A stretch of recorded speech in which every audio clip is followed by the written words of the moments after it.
L'ensemble des os du pied est représenté sur cette planche. Il s'agit de 26 os répartis en un tarse postérieur et un tarse antérieur, un système de métatarses et de phalanges. Le tarse postérieur, représenté en gris sur cette vue supérieure, est constitué du calcaneus, qui constitue l'os du talon, et du talus, qui va participer à l'articulation de la cheville. Le tarse antérieur, ou médio-pied, est constitué du cuboïde et du naviculaire, qui vont s'articuler respectivement avec le calcaneus et le talus, et plus en avant, des os cunéiformes, numérotés de 1 à 3, de dehors en dedans. On parle d'articulation transverse du tarse pour désigner l'interligne articulaire entre le tarse postérieur et le tarse antérieur, et d'articulation tarso-métatarsienne entre le tarse antérieur et le métatarse.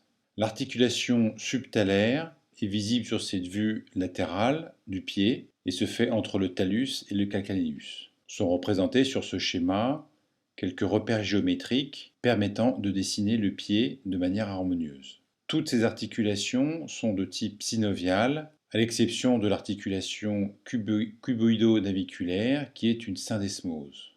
Dans la mécanique articulaire, il faut bien comprendre que le talus est coincé dans l'articulation talocrurale. Cette articulation, comme nous l'avons dit, ne permet pratiquement que des mouvements de flexion et d'extension.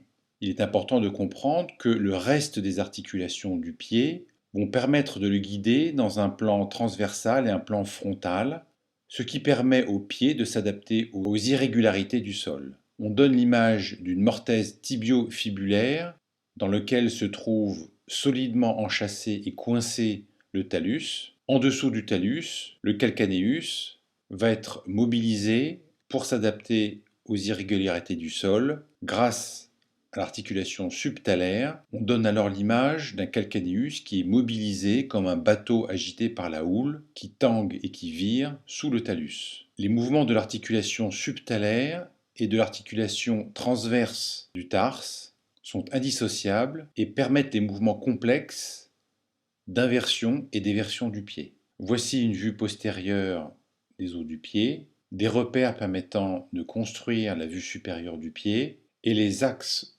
de mouvement des principales articulations que nous décrirons plus tard.